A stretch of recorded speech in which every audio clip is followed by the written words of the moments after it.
আসসালামু আলাইকুম। আজ আমি রান্না করেছিলাম দেশি মুরগির পাতলা ঝোল। তো প্রথমে সয়াবিন তেলে পেঁয়াজগুলোকে ভালোভাবে ভেজে নিব। পেঁয়াজগুলো ভালোভাবে ভেজে ব্রাউন কালার হয়ে আসলে আমি এখানে একটু মশলা কষানোর জন্য পরিমাণ মতো পানি দিয়ে দিব। তারপর আমি এখানে একে একে মশলা বাটা অ্যাড করব। এখানে ছিল জিরা, আদা ও রসুন বাটা। তারপর আমি দিয়েছি গরম মশলা। এখানে অ্যাড করেছি হলুদের গুঁড়া, লবণ আর মরিচের গুঁড়া। মশলাগুলোকে আমি সময় নিয়ে ভালোভাবে কষিয়ে নিব। মশলা ভালো করে কষালে বাজে একটা গন্ধ আসে না, তাই মশলাটাকে আগে সুন্দরভাবে কষিয়ে নিতে হবে। তারপর আমি এখানে অ্যাড করে দিলাম মুরগির মাংস।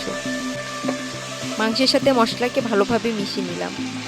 তারপর আমি এখানে একটু সামান্য পরিমাণ পানি অ্যাড করলাম। সময় নিয়ে কষিয়ে নিব মাংসটাকে। মাংসটা আমার কষানো হয়ে গেলে আমি এর সাথে আলু অ্যাড করব। তারপর আলু আর মাংসটা একবারে কষিয়ে নিব।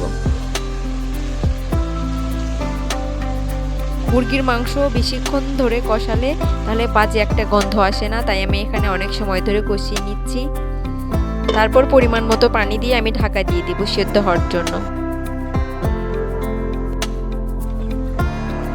আমার মুরগির মাংস কিছুটা হওয়ার আগে আমি এর মধ্যে 2-3টা কাঁচামরিচ অ্যাড করব, এখানে একটা ভালো ফ্লেভার আসার জন্য।